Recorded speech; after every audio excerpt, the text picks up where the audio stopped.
এটা আপনার মংলা পোর্ট থেকে 230 কিলোমিটার দক্ষিণে রয়েছে। এটা হয়তো আজকে সন্ধ্যা নাগাদ কোস্টের কাজ করে চলে আসবে। তবে যেটা হচ্ছে এর যেহেতু এটা নিম্নচাপ স্টেজে রয়েছে, হয়তো এটা আরও একটু ইন্টেন্সিফাই হতে পারে, আমরা বলেছি, হয়তো সেক্ষেত্রে হয়তো গভীর নিম্নচাপ হতে পারে। তবে এটা বেসিক্যালি এর প্রভাবে অনেক বৃষ্টি হবে। আমরা হেভি রেইনফল ওয়ার্নিং ইস্যু করেছি, গত 26 তারিখেই বলেছি 28 তারিখে বৃষ্টি হবে। গতকালকে আমরা আপডেট করেছি এবং এই অতি ভারী বর্ষণের কারণে বিশেষ করে পাহাড়ি অঞ্চলে একটা ভূমিধসের সম্ভাবনা রয়েছে, এটাও আমরা বলেছি।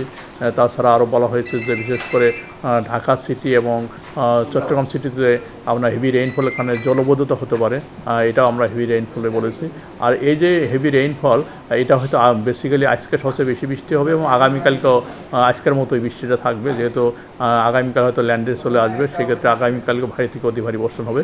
আমরা আশা করি পরশুদিন থেকে বৃষ্টির পরিমাণ কমা শুরু হবে এবং হয়তো আপনার রবিবার থেকে অনেকটাই বৃষ্টিটা ক্লিয়ার হয়ে যাবে, হয়তো আরও একটু ইন্টেন্সিফাই হতে পারে। সেক্ষেত্রে হয়তো এই নিম্নচাপটি গভীর নিম্নচাপ হতে পারে, তবে এখনও ওই রকম ঘূর্ণিঝড় হওয়ার সম্ভাবনা নেই।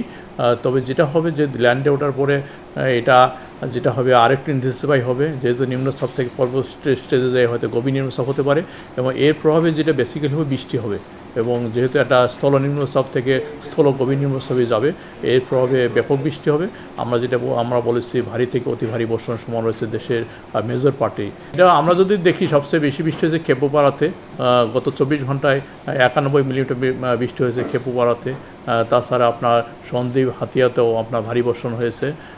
আর এখন যে বৃষ্টিটা চলমান রয়েছে মোটামুটি আপনার রংপুর এবং রাজশাহী কিছু অঞ্চল ছাড়া মোটামুটি সারা দেশে বৃষ্টি হচ্ছে এবং এটা আরও ব্যাপ্তি বেড়ে যাবে এবং এর ইন্টেন্সিটিও বেড়ে যাবে বৃষ্টি। আজকে বিকাল নাগাদই আর বৃষ্টি আরও পরিমাণ আরও বেড়ে যাবে। এই ঈদে জামা জুতো অ্যাক্সেসরিজের ডিসকাউন্ট।